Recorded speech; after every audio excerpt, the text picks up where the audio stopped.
रात की शांत गोद में जब आसमान तारों से सज जाता है और चांद अपनी मधुर रोशनी बिखेरता है, तब हर दिल सुकून और आराम की तलाश में होता है।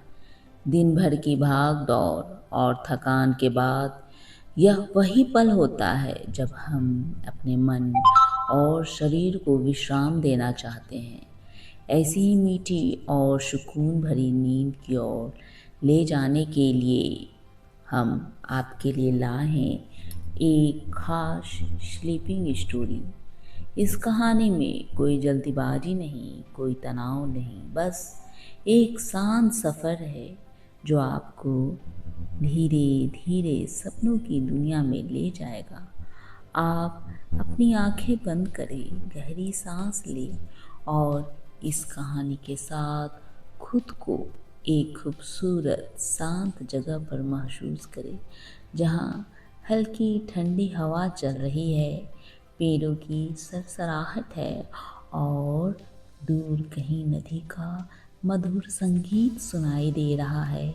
यह कहानी आपके मन को शांत करेगी, आपके विचारों को सुलझाएगी और आपको गहरी आरामदायक नींद में सुला देगी। तो आइए इस सुकून भरी यात्रा की शुरुआत करें और खुद को मीठे सपनों में खो जाने दें। गांव की ठंडी रातों की अपनी एक अलग ही कहानी होती है। धीमी, सुकून भरी और कहीं कहीं रहस्यमय भी। जब सूरज ढल जाता है और आसमान में तारों की चादर बिछ जाती है, तब गांव जैसे किसी और ही दुनिया में बदल जाता है। सर्दियों की एक ऐसी ही रात थी। खेतों में हल्की हल्की धुंध उतर आई थी और दूर कहीं सरसों के फूलों की खुशबू हवा में घुल रही थी। गांव के कच्चे घरों से धुएं की पतली लकीरें ऊपर उठ रही थी। चूल्हों पर रोटियां बन रही थी और लोग दिन भर की थकान के बाद अपने परिवार के साथ बैठकर खाना खा रहे थे। रात के खाने के बाद गांव के कुछ लोग चौपाल पर इकट्ठा हो गए। वहां एक बड़ा सा अलावा जल रहा था। आग की लपटें ठंडी हवा को काटते हुए जैसे सबको अपने पास बुला रही थी। बच्चे, बूढ़े, जवान सब उस आग के चारों ओर बैठ गए। दादा राम खिलावन, जो गांव के सबसे बुजुर्ग आदमी थे, अपनी खांसी को दबाते हुए बोले, अरे भाई, आज तुम्हें एक कहानी सुनाता हूँ। ऐसी कहानी जो मैंने अपने दादा से सुनी थी। बच्चों की आंखें चमक उठी। वे और पास खिसक आए। बहुत साल पहले दादा ने शुरू किया। इस गांव के पास एक पुराना पीपल का पेड़ हुआ करता था। कहते हैं उस पेड़ में एक आत्मा रहती थी, लेकिन वो बुरी नहीं थी, बस अकेली थी। हवा थोड़ी और ठंडी हो गई, जैसे कहानी के साथ साथ वातावरण भी बदल रहा हो। एक बार एक किसान देर रात खेत से लौट रहा था। रास्ता सुनसान था और चारों तरफ सन्नाटा पसरा हुआ था। तभी उसे उस पीपल के पेड़ के पास से किसी के रोने की आवाज़ आई। बच्चों ने एक दूसरे की ओर देखा। कुछ ने अपने दुपट्टे और कसकर ओढ़ लिए। किसान पहले तो डर गया, लेकिन फिर हिम्मत करके पेड़ के पास गया। वहाँ उसने एक औरत को देखा। सफ़ेद साड़ी में, बाल खुले हुए, वो रो रही थी। फिर क्या हुआ दादा? एक बच्चे ने डरते डरते पूछा। दादा मुस्कुराए। किसान ने उससे पूछा, तुम क्यों रो रही हो?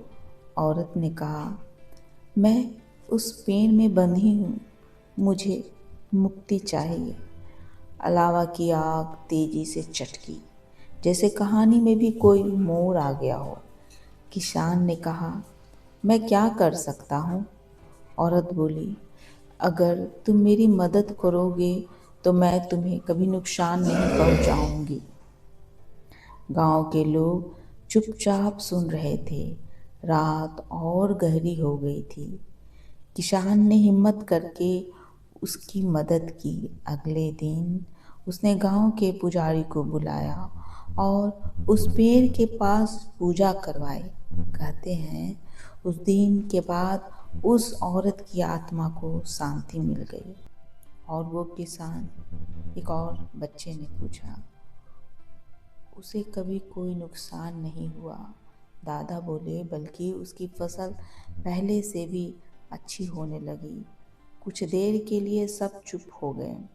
फिर अचानक किसी ने मजाक में कहा, दादा, ये सब सच है या आप बना रहे हैं? दादा हंस पड़े।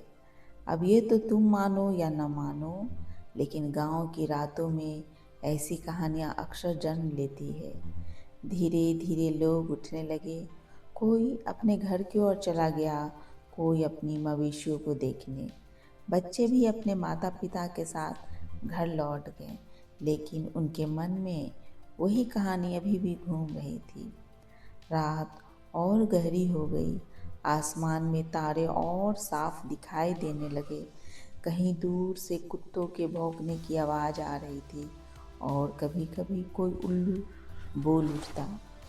एक छोटा सा लड़का मुन्ना अपने बिस्तर पर लेटा था, लेकिन उसे नींद नहीं आ रही थी। उसे बार बार वही पीपल का पेड़ और वो सफ़ेद साड़ी वाली औरत याद आ रही थी। आखिरकार उसने खिड़की से बाहर झांका। बाहर धुंध फैली हुई थी और सब कुछ धुंधला धुंधला दिखाई दे रहा था। उसे ऐसा लग रहा था जैसे दूर कहीं कोई खड़ा है। उसका दिल जोर जोर से धड़कने लगा। उसने जल्दी से खिड़की बंद कर दी और कंबल में छिप गया। लेकिन कुछ देर बाद उसे महसूस हुआ कि जैसे कोई उसके कमरे के बाहर से गुजर रहा है।